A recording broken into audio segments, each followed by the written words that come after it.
Well, welcome to episode 351. I'm Kevin Oakley, and with me today is Julie Jarnagin and the ad doctor, Andrew Peak. We're here. So excited. We're back. We talked about making the last podcast our last one, but we didn't. We're back. Yeah, this is 351. This is like a two-part episode. It's like a mini series. Yeah, there you go. Same cast. Mm-hmm. Yep. I'm just going to start. Jackie's away. Yeah, Jackie's on vacation, living her best life, taking pictures of herself in front of mountains, which She's jealous. She's in Banff. How do you pronounce that? She's like, I'm going to Banff. I'm like, what word did you just say? Banff. Banff. It's in Canada. It looks absolutely amazing. Yeah, it looks gorgeous. Like so much better than any beaches that are down here where I'm at in Florida, like Florida Beach, all that stuff. That looks ridiculous. I want to go. Jackie, I'm jealous when you listen to this. I need to go to Canada. And she said she wasn't going to have cell coverage or like be able to check email. She lies. There's Not that sure she's some checking stories. email, but she's posting a lot of social content. So I don't understand how that happens. Anyway, let's start with the most important news of the week, which is that we have job openings at Do You Convert? Yeah, apply. We're not even going to wait for the news or story time to come first. We're going straight to that because this is a good reason to need to hire people. We're just continuing to expand. No, you're not replacing anyone. You're not like filling a cold seat. No one's head has rolled. It's just trying to continue to match the demand for all of the help that builders are asking for from us around the country. Yep. And so we need at least one, probably two of you to say, this is my time. Now, we talked about having like a separate little mini-sode, but you're here, Julie. So yeah, I always like to tell the story. Maybe this is the fifth time I've told on the podcast. I don't know. But to me, it's like a lock for those of you who are like, oh, that sounds like it would be a blast, but I don't think I'm smart enough or good enough or whatever. Julie applied for a role that we had open how many years ago now? 4. 4. And can I be completely, I mean, no one's listening anyway.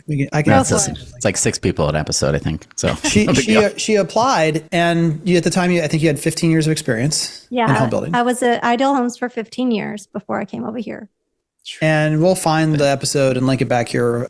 I did like a full interview if you really want to go deep. But in the interview process, one of the things she said is like, just so you know, like I really want to do this. I want to give this a shot, but I'm not like a super technical digital advertising person. I know marketing, I know home builders, I know consumers, I know online sales, I know like a whole bunch of context. But if you dropped me into Google or Meta today, this was, when she applied, I'm not ready to go yet. Is that okay?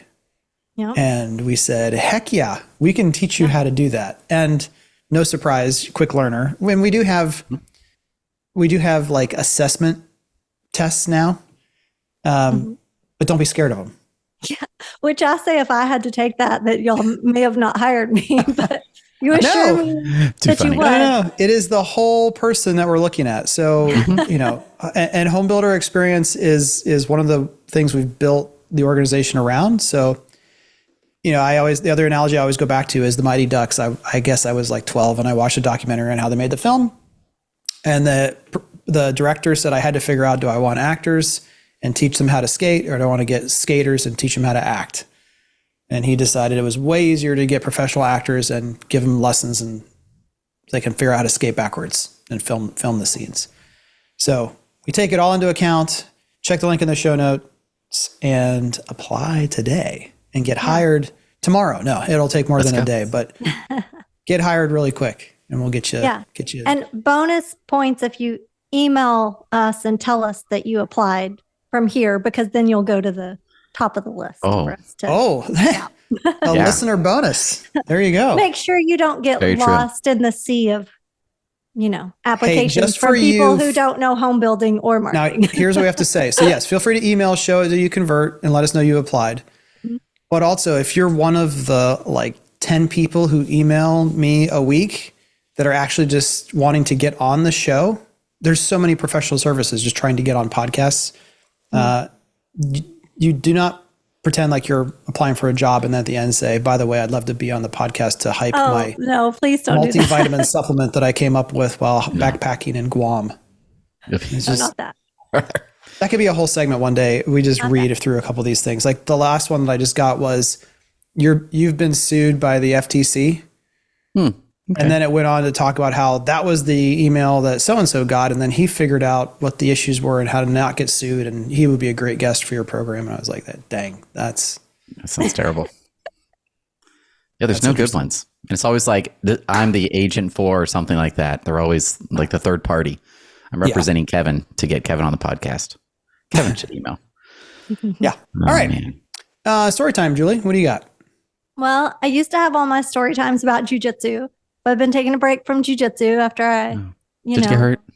I got hurt. Of course. That's what happens in jujitsu. Everybody gets hurt in jujitsu. Everyone gets hurt. It's like CrossFit. But there's something about so I'm not being tortured all the time. So I decide to do something new. So I start running, which I've always hated running, but now I'm running. Everyone gets hurt running too.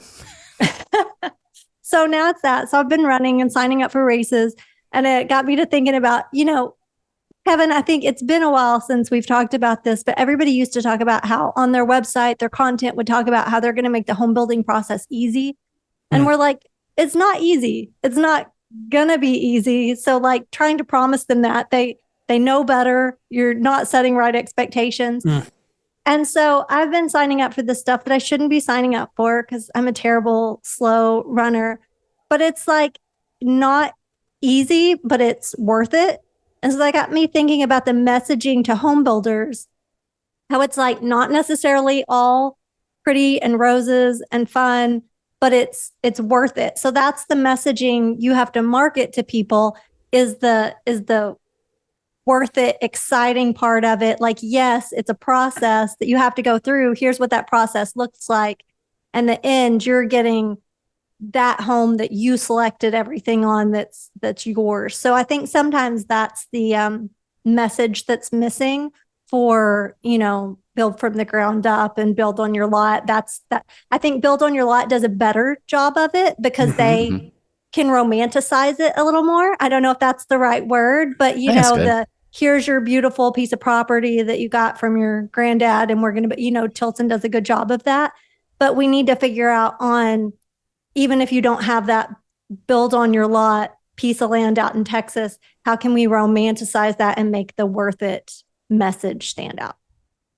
I think that's awesome. And I like that worth it. I think you're right about On Your Lot customers in the sense that they are like a builder with a little b playing the role of builder with a big B, meaning they've gone on a bigger leap of faith, or they've had a specific vision and are committed to a longer process and journey from the beginning. Yep. Like a developer, when you buy a raw piece of ground, go through entitlements, go through development, all that process. The other thing I think it's important for us, we're probably gonna have to do this more often, we might have to find a sound effect for it, is clarify for everyone that you're not talking necessarily about the headlines of an ad. No. I think in particular the stuff you're talking about is that is incredibly important. Blog content, video content, gallery content, because it's what people are actually searching for when they're, again, when you start the very process, you're saying, I want to live in this geographic area as the primary piece. You really care about brand after you engage with an organization, typically way more than you would beforehand. But that research phase, which is the longest portion of the entire thing. And I was talking with another builder earlier today, even, who I'm going to go do a talk for in late October. We're talking about consumers consume. Sounds like I'm just going off the meme, Slater's going to slate, hater's going to hate, whatever it is, but consumers going to consume. And what I mean by that is when you're in that research phase, you're just trying to absorb information. You're not trying to have a relationship. You're not trying to have a back and forth. And this is part of the frustration of both online sales and in particular on-site sales is consumers can get out to see you when they're still in the research phase. And yet you're trying to follow up with them and talk to them. And they're like, I'm not trying to have a conversation yet. I'm still just absorbing. And consumers, they're eating. They're only eating. They're not giving anything back. They're just consuming. And so I think it was, I forget who it was. Someone was talking about, Reddit just being, Jackie, because Jackie's a Reddit fiend. Mm-hmm. We're going to talk about Reddit a little bit later in the news. Mm-hmm. But that's an amazing place to see what are the conversations people are having, oftentimes with curse words and analogies that I couldn't come up with if I just sat for 10 hours and thought about it. It's a colorful place, but you can tell what people are thinking about. And those are the long tail content pieces that no one talks about. When I say no one talks about, I mean, whenever someone knows what I do and they're talking to me about building. Well, it was about 3 months ago. A friend of mine said, "Hey, can we go to breakfast? I really were thinking about buying some land and doing what you all have done." And I said, "How do you all do with like making decisions together? Like when you make a decision, does everyone feel confident moving forward to the next step?" "Oh no, we constantly second guess and it's stressful. Like, oh no, where we go to dinner and what we ordered, we were not sure if we had the money." And I was like, "Don't do this. Don't do this." So, I always try to give people the realistic perspective, and I say, but on the other hand, like here's the equity that Melanie and I gained by going through the on your lot process with the home we have now. And they're like, "Oh my gosh, that sounds incredible." I go, "It is." And it's almost always incredible. And the reason is because no one wants to do it. Mm-hmm. So you have to make sure it will be worth it. It will be tough. And that's why you're trying to figure out not just the products and the sticks and the bricks, but the people that you're going to do it with. Really does come into that. So. Well, and another thing that triggered this is somebody asked me, was redoing their website and was like, "Do you know some good examples of like a home building process page?" Well, when you look at them, they're very simplistic, and I understand what they're going for, like step 1, step 2, step 3, which is great, but like that's not the story, and that's not necessarily what they're looking for at that stage. Yeah. That they really want to consume what this is going to look like, and I think very few people dive deep enough into that. Like it's great to make it look straightforward at the one level, but then you have to have a level deeper beyond that as well. Agreed. I saw someone post, I think it was Qualico Canada, some division, and it was like this chart of, it looked like the highs and lows of the process and different stages in it. And I would say it was like closer to the simplistic, but a little more complex. And I think you're right. I've seen versions of this where the whole thing is mapped out and it goes down like an entire 40-foot hallway on the wall. And people are like, "Look at this. This is our process," and it's documented. And then on most websites, you see here's the 6 simple steps to building a home with Happy Builders Co. And you need each one of those filters. Yeah. The in-depth, complex, and you need the simple. And you need to allow, this goes into like, we're talking about, not when I say we, I mean the collective industry. Give everyone all the information, put it all online, digitize it all, make a digital interactive Sears catalog, and then the consumer will be fine. And again, that's not how it works. What is that? That's not how any of this works. I feel like you would know that meme, Andrew. Oh, it's sitting right there on my. That's not how it works. That's not how any of this works. Oh, is that the B movie? I don't know. Oh yes, it is the B movie. It is the B movie. With Seinfeld. That's right. That's like a meme itself, the whole movie.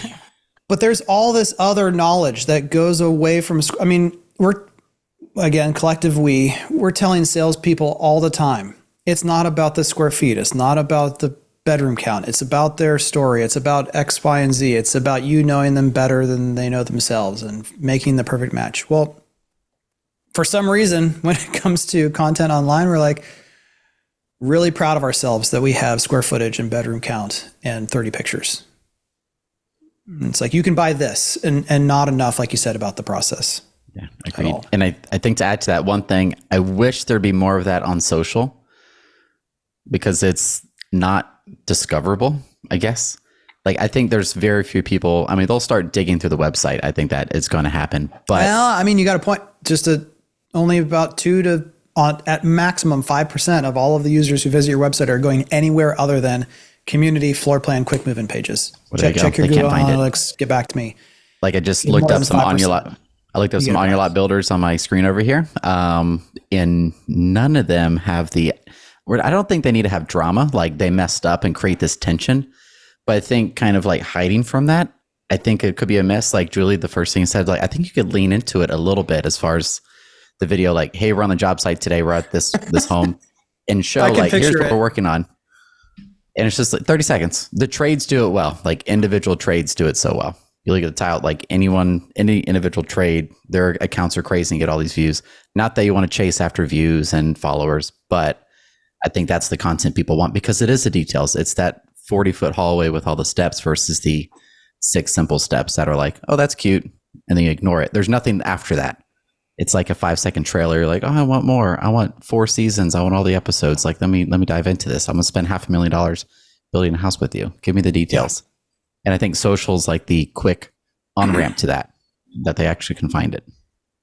Yeah, I was giving my wife a hard time this week because I held up my coffee mug and I said, hey, this mug right here, can you picture it red? For matching. Can you picture this mug red? And she was like, yeah, I can. I go to like, in your mind, you can turn it red and just kind of understand what it would look like. She, oh no, I just like conceptually, I understand what you're saying. It could be red. And I know what red, but like in my mind, I can't make, so visualization, not everyone can do it, but as soon as you said that, Andrew, I can visualize a series of 10 videos where it would begin with a homeowner, a young, fun looking couple with a couple young kids, and they're walking up to see their new house and there's a window broken and they're like, oh my gosh, this is terrible. Like they're never going to fix it there. And then it's just like, yeah, well, it's already on the schedule. It'll be replaced on Thursday. Just like a series of that, like we deal with this. Builders are terrible. They're not, I mean, in this scenario, and I think real scenarios help. Let's say little Johnny picked up a rock while mom and dad are going through their home under construction, throws it and breaks a window. What should the builder do? Ooh. What do we think? What should the builder do? How should we respond depends to little on Johnny? how, the superintendent's sitting there, watches it happen. Do we like little Johnny? Let's assume we like little Johnny. I think they just pay for it and fix it. What do you think? And it's Julie? A marketing cost. Julie has 20 years of experience now behind this answer. I want to hear what. Oh, to add to it, then I'll go like, how often will this happen? Why isn't she answering? That's the caveat. It will happen once. Like once it doesn't happen again. So you could be like just wait. This whole hold thing. On. No, let her. What do you think, Julie? Well, because my first instinct is how do the parents react? Like some parents would be horrified and be like, oh my gosh, we're so sorry. We would take care of that. Or are they going to start screaming? So it kind of depends on the reaction, honestly.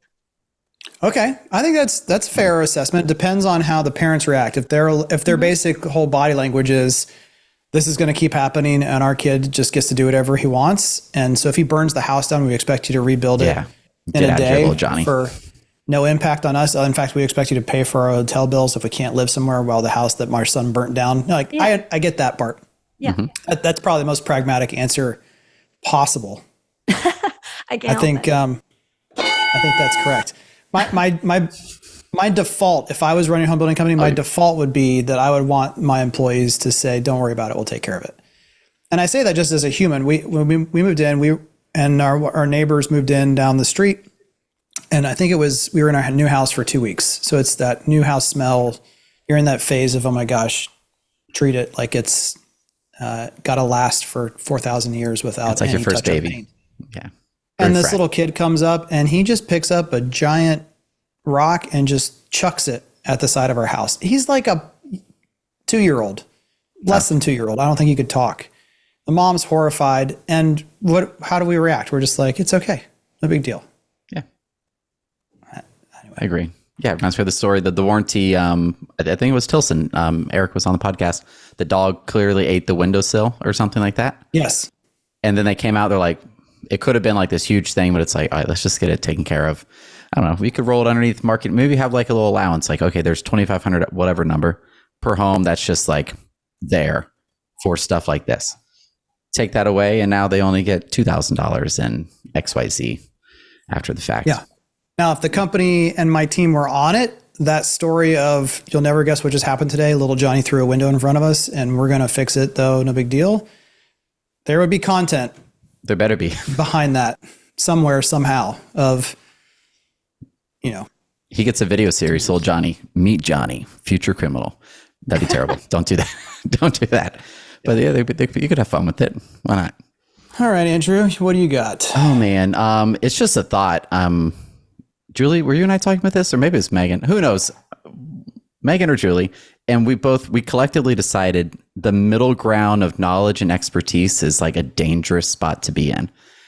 Like kind of like you know enough to be dangerous. I know enough to be dangerous because you do know enough to like, hey, I want this. This is what I'm looking for. Like, oh, how are the results doing? And this could apply to like anything, even like at home DIY projects. That's probably every dad, husband at Home Depot on Saturday morning trying to fix the sprinklers. They know enough to be dangerous. They're probably there often because they're doing it wrong, but they know enough to kind of get it working. There's no story behind it other than just a realization like, ooh, there's a lot of people, everyone, like even like on here, where certain skill sets they have, or in that weird middle ground of like, they know enough to get by and to get things done correctly, but not quite enough. Here we go. There's a perfect chart. They're not an expert. They're in between, I'd say, ignorant and cultured, but their confidence is high if I'm reading it there. So there's confidence that they're doing the right thing, but then they talk to expert and experts like, hey, actually it's this. And it's just like a little bit more knowledge. And that's what makes the expert. And it takes so much time to get there. The Dunning-Kruger effect would call it the peak of ignorance because you do have knowledge enough to make a whole bunch of incorrect assumptions with high confidence.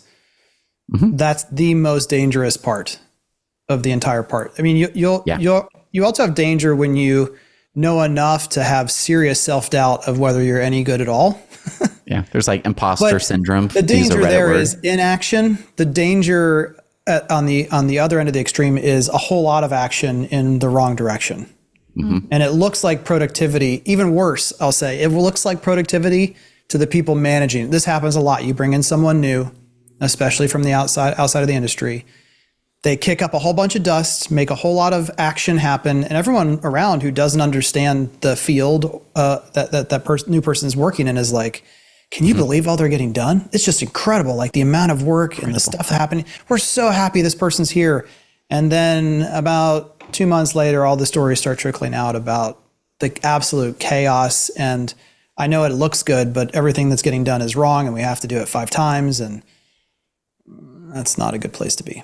Yeah, so I just made me realize that this week, and then looking at like, and it's like applies to the rest of life, not just like we're talking about marketing here, but like, oh, you want super great green grass down here in Florida?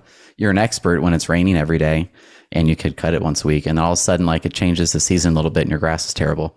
Your confidence is like, I don't know how to take care of my lawn. I'll just pay an expert. And they realize like, that's probably what I should have done to begin with. So you do need the experts out there. I decided. Yep.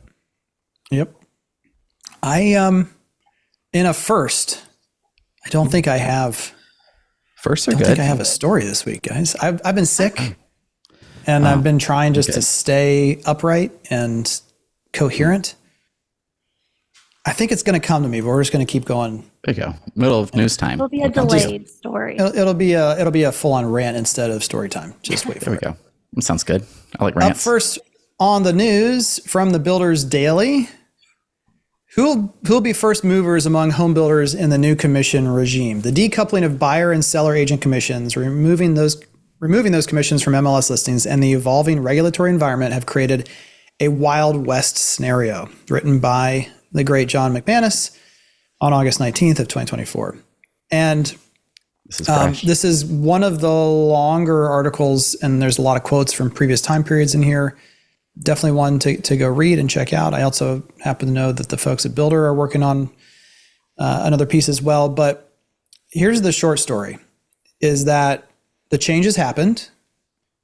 Buyers must sign an agreement with an agent prior to taking a tour of any property. That agreement is supposed to spell out how they will be compensated, and it's not supposed to be something that can be easily altered. There's been lots of like, well, we'll just have the initial. Now, unless the entire agreement is just basically, you're going to pay me nothing and I'm going to show you this home and then we'll figure out the rest later. But it's we can talk about some of the theory first, or we can talk about the ways that I've seen it in the wild. Which you want to do theory, or let's talk about the article first. Anything that jumped out Yeah. to either one of you before I kind of dive into? I'll go first real quick because it's right at the top. It was just so on social media. I feel old saying social media. On the Gram and TikTok and all those, there seems to be this message that some realtors are saying that they disagree with this. So in the article, it says the traditional model where sellers cover the commissions for both their agents and the buyer's agent has been upended.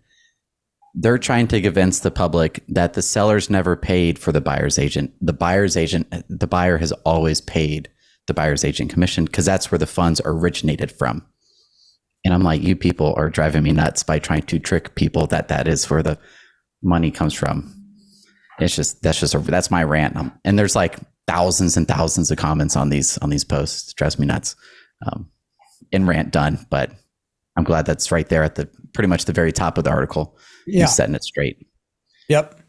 Well, and there's a line in there that says the paralysis is particularly evident among home builders who are reluctant to be the first to make bold moves in response to new commission structure. That's what I'm seeing. I'm seeing a lot of builders asking like, oh, what's everybody else doing? Like, could you show me what everybody else is doing?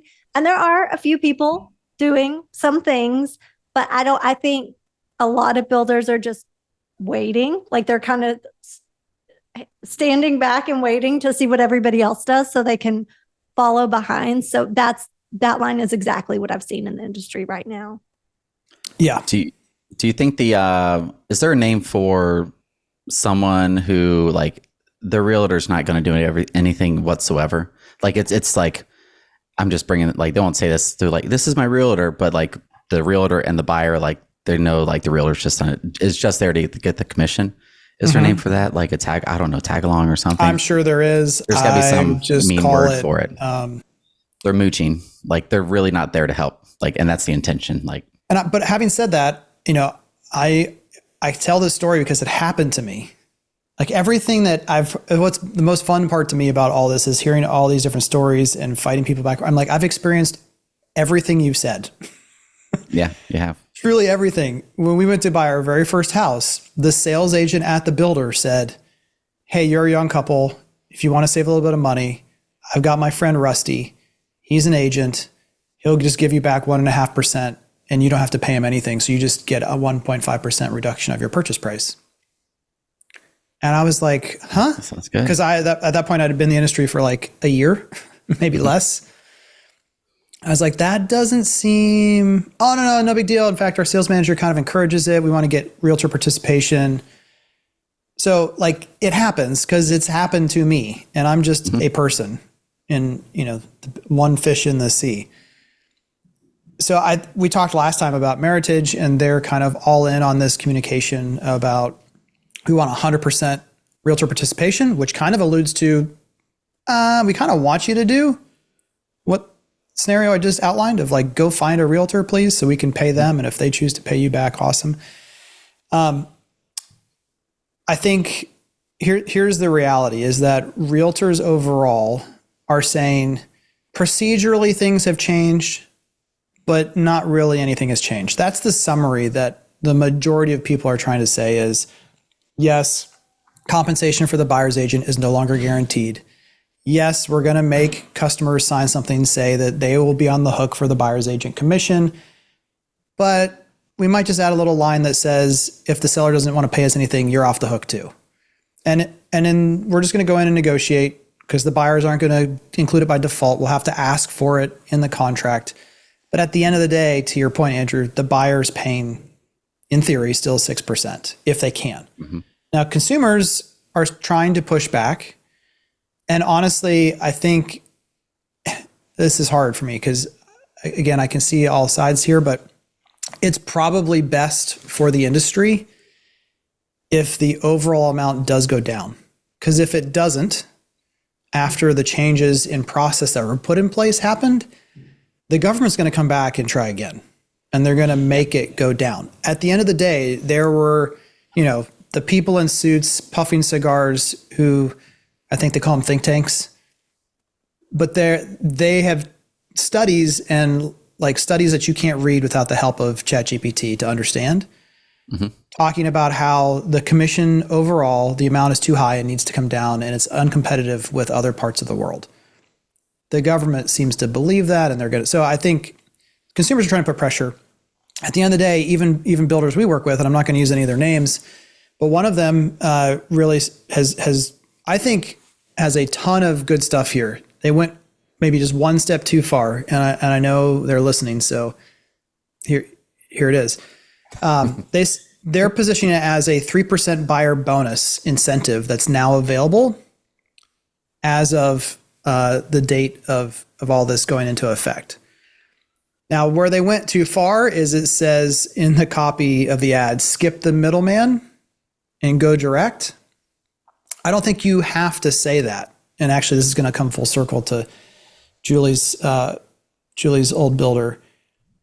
But at the bottom, they say, sign a contract with us in this neighborhood and take advantage of our 3% buyer bonus. Use this incentive on realtor fees or costs, home customization upgrades, or off the price of the home. So essentially, and this is one of the things I love, I love when things come back around, like a good stand-up routine, the jokes at the beginning come back at the very end. Very Jerry Seinfeld. Mm-hmm. What was the most common pre-pandemic incentive package known to mankind? It was the use as you choose incentive. Yeah. There's this bucket of cash and you can use it for this, and that. Essentially what this builder is saying is you can use it to pay your real estate agent if you want to. I think that part's really smart. I don't think you had to poke the community in the eye, because then the builder could have continued to run ads to say, we're happy to partner with buyer's agents. And they'd be able to run ads like this. And then at the end of the day, be like, buyer, you get to decide. Yeah, the buyer picked. Contractually, if you've already said you're going to pay this person 2%, then you get 1%. But it's still money you were contractually going to have to pay anyway, and we got your back. I think the needle or the thread could have gone through the needle here. But I still just like the fact that they're giving it a shot. And then on the other end of the spectrum, a builder just posted yesterday, I saw 5% co-op to agents. 5. And when I talked to the head of marketing for that builder today, I asked, and they don't have the answer. I said, if the written agreement that the customer has with the agent says that they're going to pay them 2%, you cannot pay the realtor more than 2%. So what happens? And the answer was, well, they'll have to rewrite their agreement, which that's not supposed to be able to happen, really? Yeah. Mm-hmm. Now, we're getting way in the weeds. This is the argument to timestamp some of our discussions so people can skip this if you don't care about this at all. But this is, I think, important to understand, is that in the used home space, everything that gets split out for commission payments does in essence come from the seller. And it all gets settled at the closing table. That's way different than what builders have to do. Because see, builders, we have operating budgets and we have advertising funds and we have SG&A funds. We have money around. And it's not illegal to just pay someone money. But to tie it to a specific transaction, I'm not saying again that it's necessarily opening up to steering, but one of the comments back, there are 2 comments back that I want to read to you when I shared this on social media. One was from Hank Miller team at Ainsley Real Estate on Twitter. And they said, builders love unrepresented buyers. They get to control everything at every step of the way and deal with people who have no idea they're getting smoked. It is literally lambs to the slaughter. But hey, the free market is the free market. So more powered to them. Just want to roll my eyes, like they just fell out of my head. Well, and I understand why you want to roll your eyes, because this is the same general group of people, not specific people, the general group of people who have said, you don't have to pay us anything. Our services are free. Yeah. Same. Well, that kind of sounds like controlling everything every step of the way without being fully transparent either. But Julie, I think you're going to like this. My response was, you might believe this and it might be true, but buyers will prefer upgraded countertops. A friend of mine sold homes in Oklahoma a few years ago. A Category 5 storm leveled homes and killed people. They offered a free tornado shelter promotion the next month, and customers asked if they could get nicer cabinets instead. Yeah, 100%. So That's true. I think that is wild. what's important here is this is, and home builder guy just said, ha ha ha, true. I still love X. It's a wild place. So I think if you don't put it out there, and I think, again, you can thread the needle. But then the other response that I got from someone else in the industry was, I hope this builder already had a low co-brokered percentage to begin with. If not, they can just kiss 75% of their business goodbye. That sounds like steering. This isn't hard, and there are lots of advantages for builders in this settlement, but this doesn't make any sense. Now, I think mostly what they're responding to is the cut out the middleman, which again, I think that's like unnecessary. But if you're telling me that I can say you get 3% to pay your buyer's agent or use how you want to, and I'm going to lose 75% of my business, that sounds like steering to me. Mm-hmm. Yeah. So I think, I think that tag along buyers agents, they'll kind of like disappear, right? Where like they didn't find Hopefully. the new homes. Like hopefully I think they everyone go hopes away. that. Honestly, I think everyone except for those people hope that. I wonder what percent that is, because no one wants to be perceived as the tag along buyer's agent, right? So they want to put on the, like, it's always after the fact. I'm sure someone has the data with their builder, like, oh, here's our actually engaged realtors working with our buyers. Here's the ones like they're there at signing and that's it. And then we don't hear from them. So that'd be interesting. What that looks like. I think a lot of collective guesses that I've seen has been somewhere between 25 and 50%. It's quite a bit. Yeah. It's a lot of money. It's a lot of countertops to get upgraded. Mm-hmm. All right, next up from futurism.com, you'll be happy to know that the US government has now banned AI generated reviews. Oh. Fake reviews not only waste people's time and money, but also pollute the marketplace and divert business away from honest competitors. So the FTC is on the case, and we're all saved now from any of this happening. You don't have to worry about it. There's a law on the books that says don't do it. Yep. No one breaks the law. We don't. This is interesting. I feel like what would Amazon do if you can't? Well, I think what's interesting send is products that out and get reviews. So a friend of mine who has a podcast as well has been making the argument that when there's a bad law and you follow it, we would say that's wrong. Like, you know, when there was actually racist stuff on the books for housing, like don't show people in certain, like you'd say that you shouldn't follow that rule, that law could be ignored. I think it's interesting that there has to be a rule here. And even like the article references Sports Illustrated was caught publishing product reviews bylined by non-existent AI generated writers with made up bios feigning experience in specific product categories.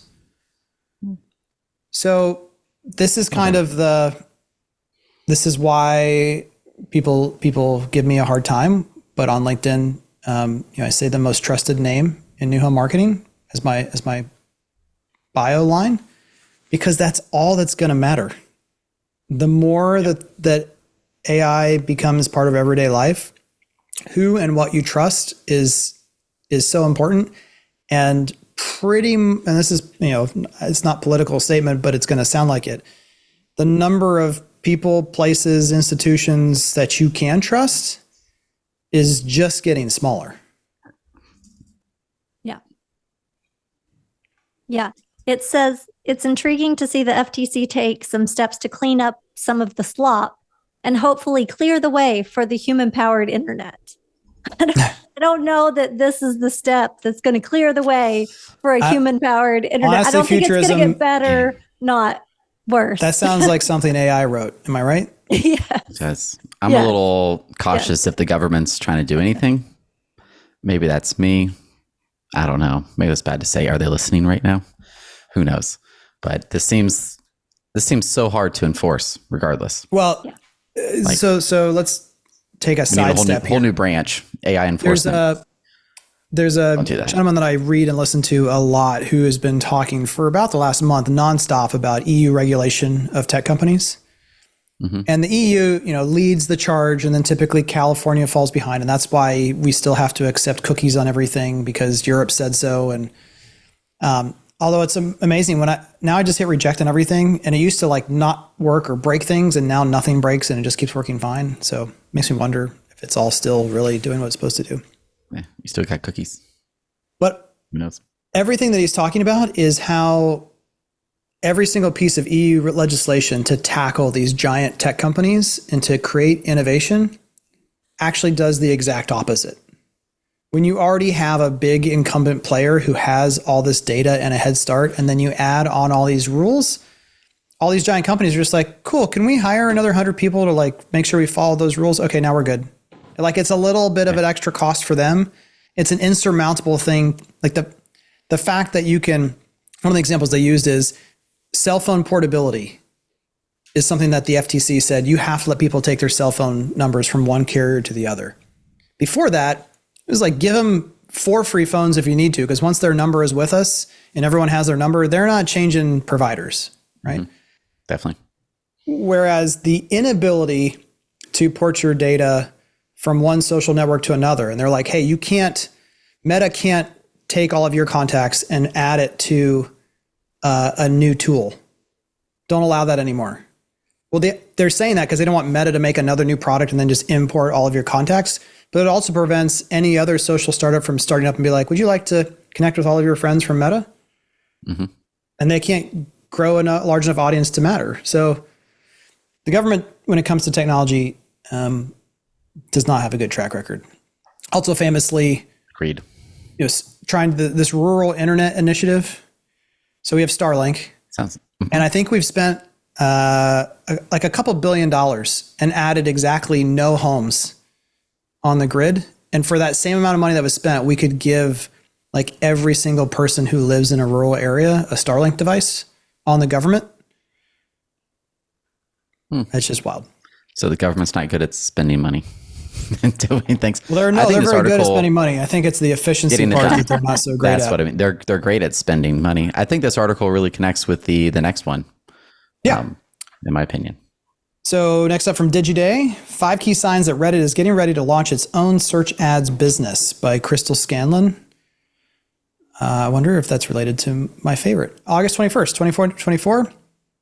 Reddit has hired talent from a search engine, sparking insight and inquiry that they are going to create their own search engine. That'd be interesting. I yes, think what do you think? So what I think is, first of all, someone tell everyone what Reddit is in like a minute. Because Reddit is the first page of the internet. That's their slogan. It's, let's see, who's listening, what age? If you remember like vBulletin, PHPBB, like different message boards, it's essentially the new version of a message board. You have Reddit, which is a site, and they have subreddits. And let's say it is a subreddit of Brazilian Jiu-Jitsu. And then it might be like Louisiana Jiu-Jitsu, Tampa, Florida, Ohio. And so you can get really, really micro on what you're looking for, or you could go macro, anything and everything. And it's all user generated. It's all user generated. Talking back and forth. Some AI is on there threads, too. Well, yes, but in theory, it's all. And then compared to a Facebook group, it's all like chronological. It's so much easier to digest than any other platform as far as like actual discussion. And what they have going for them, which fits into their views. If you type in best, I just typed in best fridge brand. What pulls up on y'all's end as far as like maybe top 1 or 2? Fridge brands to buy versus not buy. My summary based on from Reddit. Is it Reddit? It's all like, and if you start to do like any research stuff, like Reddit just kills everything and ranks well. Or it's like, this goes back to trust. I think for now, Reddit has given people enough reason to trust that most of these are real human beings. Mm-hmm. And people are like, I'm skipping by all this other junk. Again, probably, Julie, to your point of either it's overly advertising speak or it's so overly simplified that it's not getting people still what they need in terms of detail. But I think it all boils down to trust. They're trusting the wisdom of the crowds over 4 stars on Amazon because it's not working anymore. And then so someone posted a question. Here we go. I typed in building a new home. The third organic result is Reddit. What is the full process of building a home? And a list of other questions and da-da-da-da. And so there's all these questions on there. And then there's up votes or down votes for each comment. So let's say Andrew goes on there, says something ridiculous, here we go.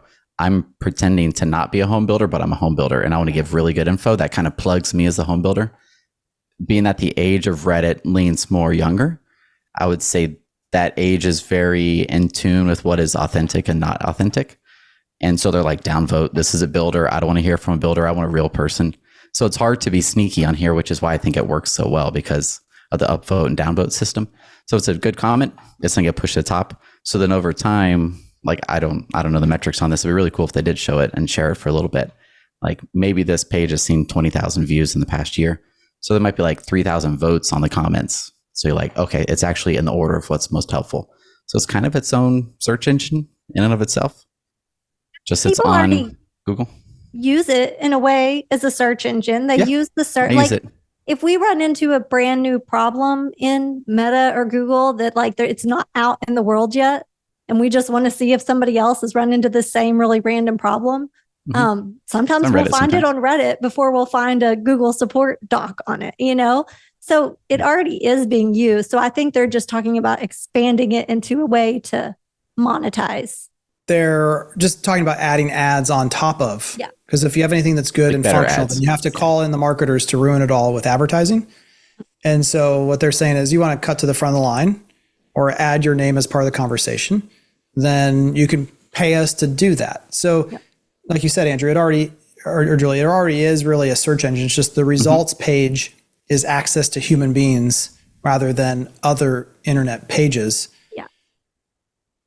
Yeah. And I just threw in the Google trend into the chat, like on our Zoom recording, and like Reddit's blown up. Like since 2010, it's only increased as far as people searching for Reddit, looking at the Google trend. So it's for sure has been building popularity for quite some time. I think now it's more mainstream. I think years ago it was like kind of like the nerd spot of the internet. Yeah. Well, and now it's now a public company. They have to make money. And so that's why they're unlocking the ads opportunity now, and why you'll also probably going to see its popularity continue to grow. Also, on the whole like actual search engine idea, the whole add glue to your cheese to make it stick on your pizza came from a Reddit comment. So we already know that Reddit content is used a lot by generative AI, and we also know that means it can't detect sarcasm from actual advice. And that one got the most upvotes probably. So like, oh, it's real. It's a good answer. And people are just like, oh, that's a funny comment. I'll push it up. Also, I want to give a shout out because the website that comes up for me just above Reddit is New Home Source, your guide to building a home in Ohio. Oh, in Ohio. Is that a dynamic title or something? There's some dynamicness there. Yeah. I would hope so. But I think it's where if you're not on Reddit, like explore Reddit, understand Reddit, I think is a good thing. It is, I don't know what number it is as far as site popularity, but I know it's like top 5 most popular websites. Let's see. Okay. We have a question of the week coming up. Well, let's do that before the favorites. Yeah, let's do that before favorites. Will there be a shift towards having a single manager, VP of marketing and sales in our industry rather than having 2 department heads reporting to a CEO or COO? Sales and marketing department, and that's the question. This is the additional context to the question that they gave us. Sales and marketing departments are no longer independent of each other, and it seems that marketing is driving the bus, in air quotes, more than ever, which is changing sales processes and procedures, especially when marketing is managing online sales. Many decisions that used to be sales manager specific now involve marketing. The challenge would be having someone with expertise in all 3 fields, sales, online sales, and marketing. That's a good question. That's a good question. You all have any thoughts before Julie, first? I come from a background where my boss, who I worked with for 15 years, started out as the marketing director, then moved up to VP of sales and marketing. So he had never been in sales specifically, but he had been with online sales and worked really tightly with them, and now is president of the company. So I don't think you can never sweeping say this is how this is going to work for this company or that company, because it depends on their what they focus on the most and the person who's in that role and who has hands on it. But yeah, for sure, they're more merged than they've ever been before. And if somebody's willing to go in and get their hands dirty in both, and not mind going and making a mess in the departments to then see what happens and change things and, move things around. I think that those are the people that kind of rise to the top. I think it's often marketing because marketing is so data minded and long-term minded, where sales is often, the hunters compared to the farmers. Yeah. So a lot of times their brain just is used to going there for like a longer term, not worried about this month's sales. But I don't think you can make a sweeping generalization, but I've already seen it happen in some instances. Yeah, we've seen it happen a lot. In fact, I would say that's one of the bigger trends. It seems like there's cycles of CEOs, and CEOs come from certain backgrounds. For no surprise, after the great financial crisis, a lot of them were finance backed.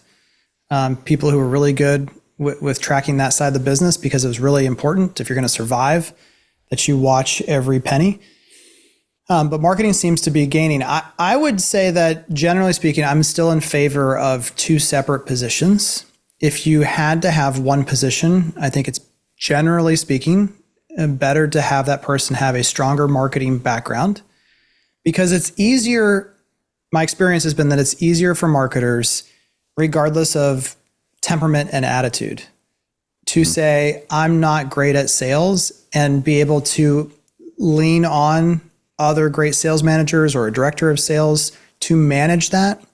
And as long as that director then can have strategic conversations that connect the dots, it works out. Whereas sales managers are used to being way more prescriptive with teams. Like, just go do this, go do that, use this objection, use this process, go do, and it's just a different dynamic. And so when you start applying that to marketing, again, generally speaking, things go sideways quickly. I said this on a call earlier. Julie, I think, almost fell out of her seat. It's like if my youngest son, Mason, who just turned 10, if he got to do whatever he wanted to with no rules for the day, just whatever he thought was best, by the end of the day, I would promise, like, he'd enjoy it for the first couple hours, like a kid after trick or treat. You say, eat all the candy you want. By the end of the night, he would like be sick to his stomach from sugar. He'd be passed out because he was dead dog tired and should have gone to bed 8 hours ago, and he'd be completely naked. That's just a 10-year-old boy thing. It's not like he did anything questionable. It's just, it wouldn't be good. He went to summer camp, and the first thing that I heard from him was, Dad, I drank 6 or 7 Mountain Dews at dinner. And he was like super proud of himself. And then he didn't sleep until 4 a.m. and had to just walk around the dorm with the counselor all night long. And I said, thankfully he didn't go to Panera and drink 6 or 7 drinks, because he'd be dead. It's all jacked up. There's this impulse, again, from the sales side, typically, to, I want the outcome I want. And so I want to do the thing that appears like a one-to-one relationship to the outcome I want. And marketing is a little bit slower, albeit that's a downside potentially, of saying, what are potential downstream effects of what I'm doing? And let's prepare for them and test and try. And sales, I think it's, again, not necessarily just the personality type of the person, it's the role. Like, I need the sales this month. I need the sales this quarter. And so that drives the urgency in a different way. Yep. But I think it's going to continue to be separate in most organizations, because when that works, it works the best. Like, that's, I think, how you have to start is, if I can find the best person to fit each role, what would be the best? The best would be to have 2 roles. I agree. That was I was like, you can't really serve 2 masters, if that's the phrase. And I'm like, they're different. They're different. The way you manage the people is different. I'd say even like, you could look at the other departments. Like, should the person that is in charge of permitting be in charge of warranty work? That doesn't make any sense probably, but like, you can't, or like customer experience is all like, that's an expense to some people. Yeah. Should that person be in charge of XYZ? That's about saving money. It's like, ooh, no, because they'll have this mental conflict of like, oh, this is over here and this is over here. It's just, your brain is different. But I'm sure there's people that are great at both.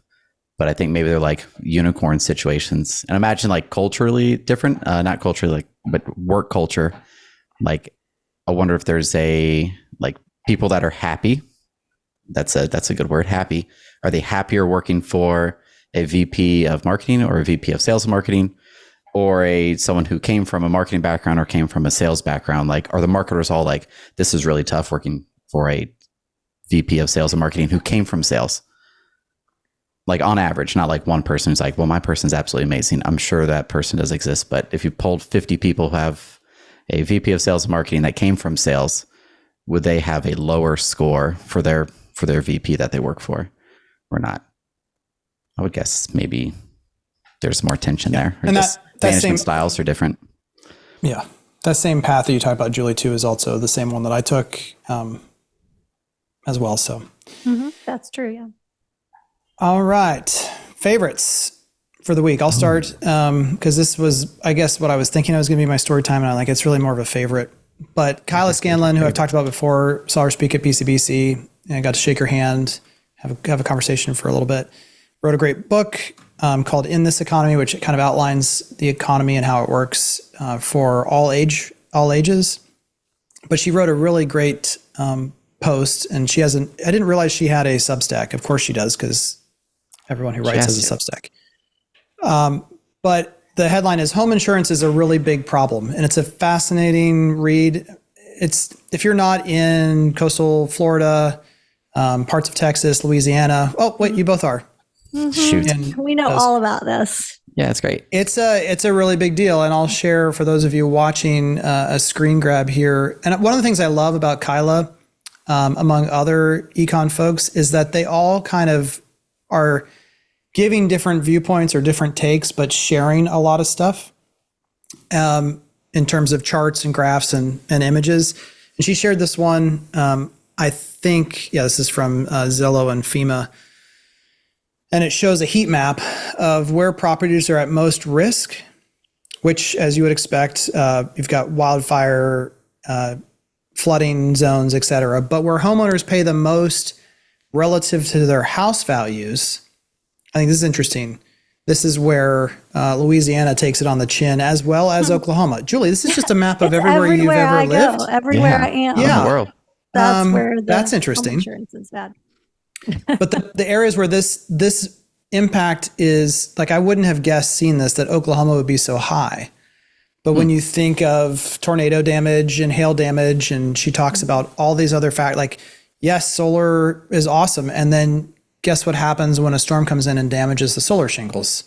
Well, then you file an insurance claim, and then your rates go up, which then, and then eventually insurers leave the system. And so we talked about this a couple of months ago. It was the first time that I heard a builder, probably about 6 months ago. They're like, we're seeing $200 to $300 extra being added to monthly payments to cover insurance, $200 or $300 above what people have been paying. Wow. Which can wipe out like a 1% interest rate deduction. It's a big deal. Promotion. I mean, that's us. I'm here, Tampa Bay area. From the time we moved in till now, like, our insurance has gone up like 300-ish%. And you're in one of the areas that's not supposed to flood, right? Yeah, we're a little bit higher. Like, we don't have that flood insurance. Like, where I'm at, like, we don't have that flood insurance. We're still only like 28 feet above sea level, which sounds super low. And like down the road is like 12 feet. So like we would see the damage. Julie, you're like -5 feet, I think, how yours works out or something, but we don't have that flood insurance. And so that's just homeowners insurance has gone up, from like $1,500 to close to $5,000 per year, down this way. Yeah. It's great. Yeah. It's great. So our homeowners insurance they went bankrupt, had trouble finding somebody who would cover us. I mean, anybody in this area. Yeah. And so they found some random somebody nobody's ever heard of and told us that we would have to sign a power of attorney to work with them. I was like, no, that's not happening. So we found somebody else. So yes, all that to say, it's a very big issue down in my area where I live just north of New Orleans. Columbus is looking pretty good. One of the lowest percentage as a share of home value is Franklin County and Delaware County in the country where I live. Yeah. No. DYC HQ. HQ1. There we go. Let's go. HQ2. Yep. We're moving to Columbus. You guys have anything you want to share? I did not come prepared. So I always think of either food or what I'm watching or listening to. So Food? It's what I watched recently. And it was called, I don't know if y'all like it. The females in listening will I like probably everything. like it. It was called Queen of the Sherpas. And it was this mountain climber. Oh, that sounds good. Anyway, it's a documentary. It's amazing. It was so good. That sounds good. Queen of Mountain Queen. Mountain Queen. Is that what it's called? I just Googled it. Yeah, Mountain Queen's on Netflix, it looks like. Is Yeah, it Netflix. Mountain Queen? Okay. I'm telling you. Yes, it was on Netflix. She looks, Okay. who is Lapka? Yeah. Sherpa? I'm probably not Mountain pronouncing it Queen. correctly. Yes. It looks I So do have it another was- one on that was end of the great. spectrum, which is just if you have kids and you haven't watched stand-up comedy specials that are family friendly with them, I recommend that too. I mean, my kids, of course, are like, Dad, this is so dumb. It's just gonna be a bunch of dad jokes. But, 10 minutes in, they're like, try not to laugh. And then 30 minutes in, they're just howling. And they thought it was hilarious. I don't remember the guy we watched. He wasn't actually that funny, I thought. But I mean, it was still good. I think the internet has spoiled me on stand-up comedy because you only see like the best jokes from 45 minutes. And so then you watch it and you're like, yeah, I already heard that one. I know the punchline. Oh, that's the funny one. For me, my current favorite, this is, again, like things I bought recently or used. We got one of those like spin mop vacuum things. Do you know what I'm talking about? Mm-hmm. It's almost like a paint roller brush at the front of it. And then it puts like a light layer of water, like very light. We have the LVT, like the luxury vinyl tile. Is that what it is? Downstairs. Super hard to keep clean. And it's a lighter color, so it looks dirty super quick. So you just use that like kind of all the time. And it's not wireless. It's cordless. I guess it is wireless. It lasts the whole downstairs for us, which is like 1,800 feet or so. Yeah, 10 out of 10. Like, this is great. It's not great for like if a spot, like say the kids eat at the counter, something falls on the ground, you don't see it till like a day or so later and it's like stuck to the ground. It won't get that.